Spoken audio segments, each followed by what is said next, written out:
나폴레옹 황제가 러시아에서 전쟁을 하다가 후퇴하면서 도망치고 있었습니다. 그는 적을 피하여 어느 유대인 마을 속으로 들어가게 되었습니다. 그는 모든 도주로가 차단된 것을 알았습니다. 그는 유대인 제단사가 살고 있는 집으로 뛰어들어갔습니다. 그는 떨리는 목소리로 제단사에게 간청하였습니다. 나를 숨겨주십시오.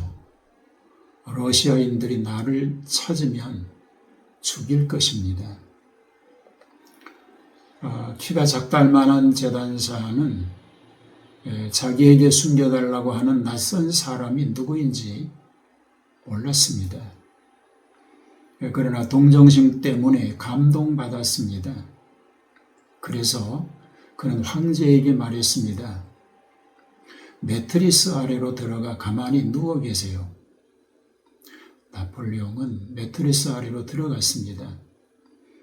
제단사는 그 위에 차곡차곡 매트리스를 더 쌓아 놓았습니다. 조금 후 문이 열렸습니다. 창을 든 러시아 군사들이 뛰어들어와 물었습니다. 여기 누구 숨은 사람 없어? 제단사가 말했습니다. 제 집에 숨을 정도로 어리석은 사람이 어디 있겠습니까? 군인들은 방안을 샅샅이 뒤져보았으나 아무도 찾을 수 없었습니다. 그들은 나가면서 확인하였습니다. 매트리스의 창을 여러 번 찔러 보기도 했습니다.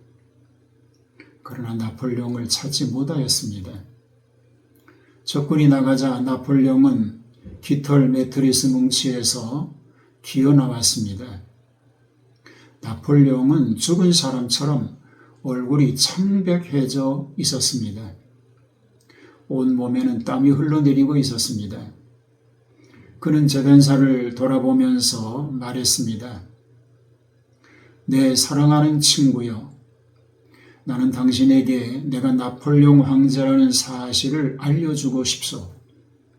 당신이 나를 죽음에서 건져주셨으니 나는 당신의 소원을 3가지만 들어주겠소.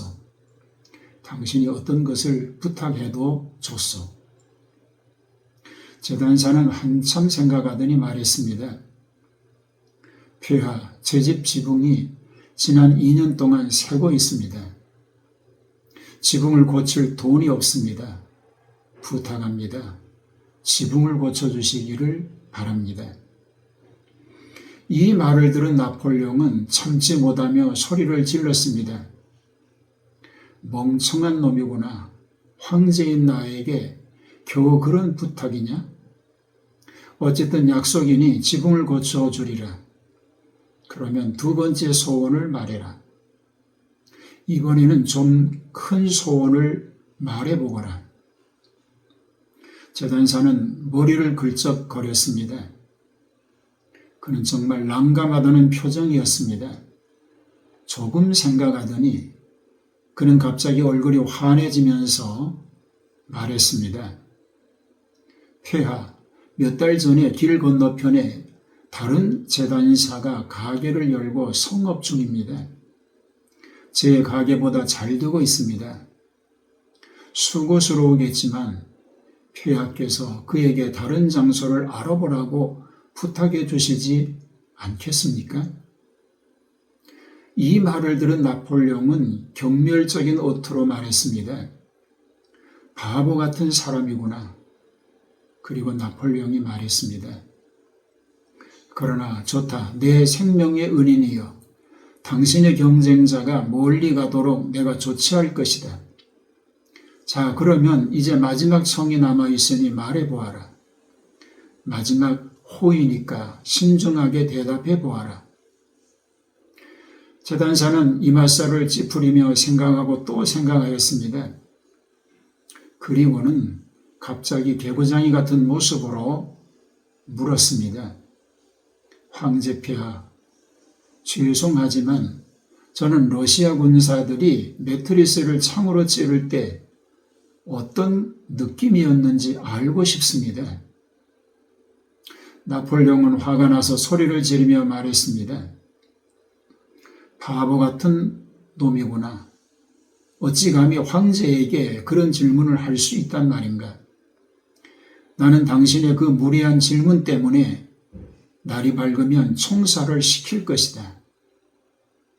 황제의 말은 실행에 옮겨졌습니다. 그는 프랑스 군인 3명을 불렀습니다. 그리고 제단사를 감옥에 넣으라고 명령하였습니다. 다음 날 사형시킨다는 것이었습니다. 제단사는 그날 밤에 한잠도 이룰 수 없었습니다. 그는 몸을 떨며 울었습니다. 그는 하나님께 회개할 것을 다 회개하였습니다.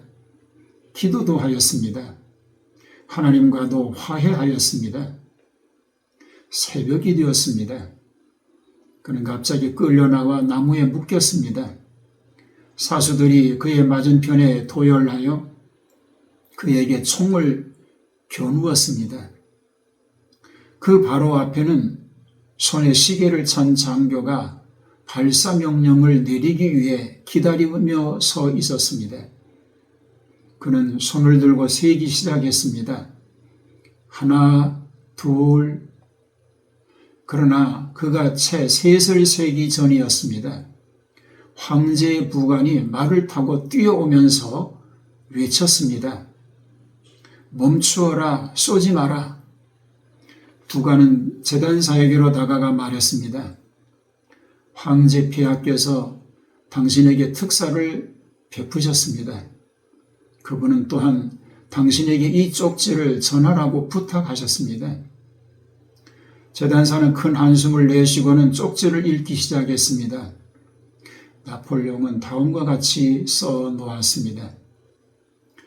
당신은 내가 당신 집의 깃털 매트리스 아래에 있을 때 어떤 느낌이었는지 알고 싶어 했소.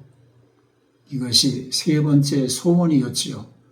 자, 이제 당신은 내가 어떻게 느꼈는지 알았을 거요. 오늘 이야기는 겸손과 감사의 중요성입니다. 나폴레옹 황제가 유대인 제단사의 만남을 통해 권력과 지위에 따른 태도의 변화를 보여줍니다. 나폴레옹은 자신의 생명을 구해준 제단사에게 3가지 소원을 들어주겠다고 약속했지만 제단사는 소박한 요청만 했습니다. 그리고 마지막 소원은 황제의 고통에 대한 호기심이었습니다.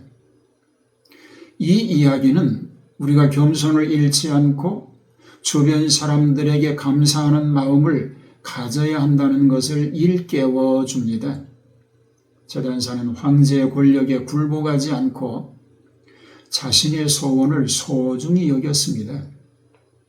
때로는 권력자에게도 겸손한 태도가 필요하며 우리가 가진 것에 대해 감사하는 마음이 중요합니다. 그렇습니다. 우리는 삶 속에서 작은 것에도 감사하고 다른 사람의 고통을 이해하려는 노력을 기울여야 합니다. 권력이나 지위에 상관없이 서로를 존중하고 이해하는 태도가 필요합니다. 여러분도 매일의 삶에서 겸손과 감사를 잊지 않고 다른 사람의 이야기에 귀 기울이며 살아갈 수 있기를 축복합니다. 감사합니다.